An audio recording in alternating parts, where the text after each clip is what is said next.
Bonjour et bienvenue dans Génération Parents, la série de l'été Questions de parents.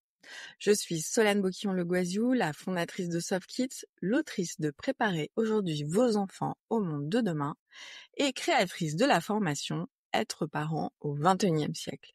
Chaque jour en août, je vous propose une réponse claire et bienveillante à une vraie question posée par un parent. C'est parti pour l'épisode du jour. La rubrique au secours du parent qui dit comment utiliser l'IA pour faire ses devoirs mais sans tricher. Donc là, Axel, tu nous en parlais là. Est-ce que vous avez des bons conseils? Parce que bon, l'IA, elle est ok, il faut qu'elle soit encadrée, il faut qu'on fasse de l'éducation, mais elle a quand même des bénéfices. Et donc, c'est quoi les conseils d'internet sans crainte et que vous allez donner, si tu veux nous les donner en avant-première pour bien faire ses devoirs avec l'IA? Alors après Amélia elle aura peut-être des petits tips en plus, mais ces devoirs déjà, ça peut permettre quand même d'organiser son travail. Ça peut être une vraie aide. Il faut voir aussi à quel moment ça permet de gagner du temps et du temps intelligent. En fait, gagner du temps, c'est pas de la triche, c'est simplement pouvoir automatiser peut-être certaines tâches qui sont pas forcément très épanouissantes ou qui nous apportent pas grand-chose, mais sur lequel voilà ça s'appuyer sur une machine, ça peut être un vrai atout.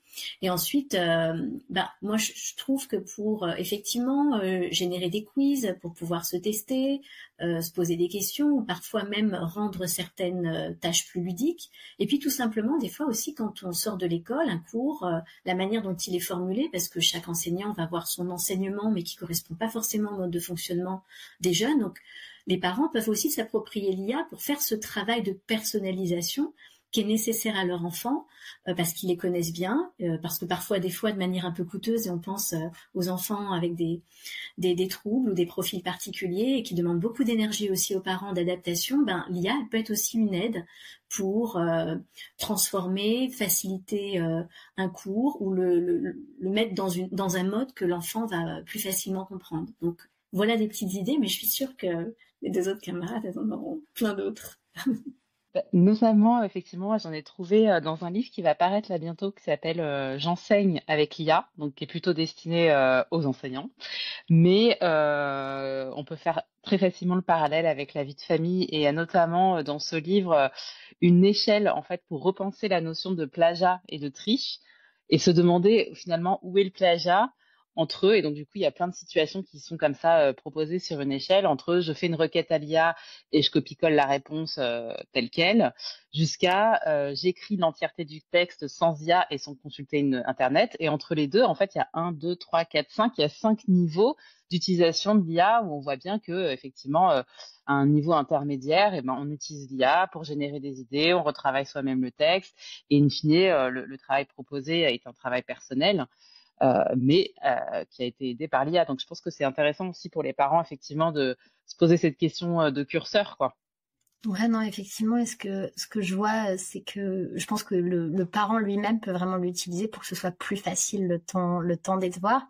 Et de plein de manières différentes, ça peut être, des fois, vous savez, le moment où tu essaies d'expliquer un truc à ton enfant et qu'il comprend pas, et que tu comprends pas pourquoi il comprend pas. Et en fait, faites l'exercice de mettre dans ChatGPT ou autre, j'essaie d'expliquer telle notion à mon enfant, il comprend pas, quelles pourraient être 5 raisons pour ça. Autrement, il part en live et on t'en donne qu'une. Genre, quelles pourraient être 5 raisons qui fait qu'il comprend pas et comment lui expliquer.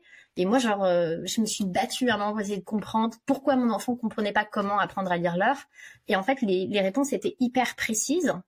Et comme ça se base sur des probabilités, ça va dire, en termes de probabilité, il y a de grandes chances qu'un enfant ne comprenne pas pour telle ou telle ou telle raison. Et aller proposer des solutions. Donc, des fois, ça peut être aussi pour des choses vraiment comme ça, pour aider le parent ou dire...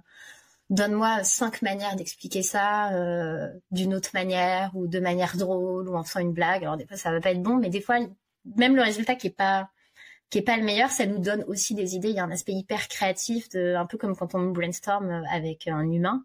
Il peut y avoir ce côté-là, on se dit par contre ça me donne une idée, j'ai essayé ça. Donc même pour augmenter le parent pendant l'heure des devoirs, ça peut être un bon outil.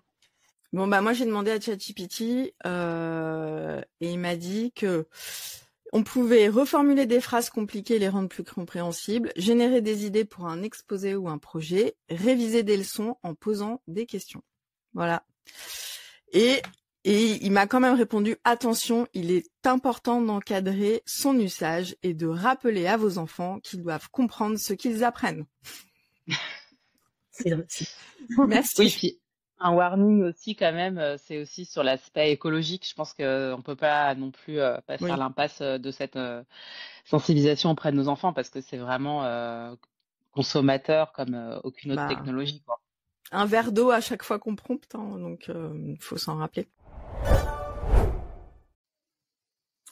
Merci d'avoir écouté cet épisode de la série Questions de parents. Si ce contenu vous a parlé, vous a fait réfléchir ou vous a rassuré, pensez à vous abonner à Génération Parents pour ne rien manquer des prochains épisodes. Et si vous voulez aller plus loin dans votre posture éducative, je vous invite à découvrir nos ressources et ma formation en ligne Être parent au XXIe siècle. Un parcours simple, concret et bienveillant pour accompagner vos enfants avec sérénité dans ce monde en mouvement. Le lien est juste dans la description de l'épisode. À demain pour une nouvelle question et d'ici là, prenez soin de vous.